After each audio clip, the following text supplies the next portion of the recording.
Israel రాజధాని tell అవీవ్ను గురిపెట్టి ఏకంగా ballistic క్షిపణి వాడింది హెజ్బుల్లా.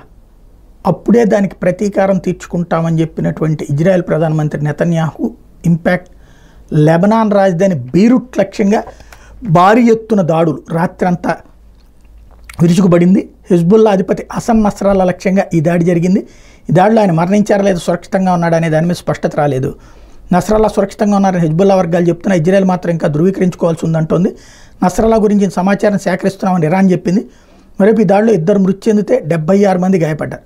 దక్షిణ లెబనాన్లోని దాహియాలో నివాస గృహాల కింద భూగర్భంలో ఉన్న హిజ్బుల్లా ప్రధాన కార్యాలయం మీద విధ్వంసకర బంకర్ బస్టర్ బాంబ్స్ను వాడింది ఇజ్రాయెల్. దీంతో దాహియాతో పాటు బీరుట్లోని చాలా ప్రాంతాల దద్దరిల్లినాయి.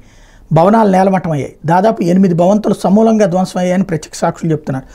దాహియా హెజ్బుల్లాకి బాగా పట్టున్న ప్రాంతం. అందుకే గత వారం రోజులుగా ఈ ప్రాంతాన్ని లక్ష్యంగా చేసుకుని ఇజ్రాయెల్ సైన్యం ఐడిఎఫ్ పదే దాడులు నిర్వహిస్తోంది.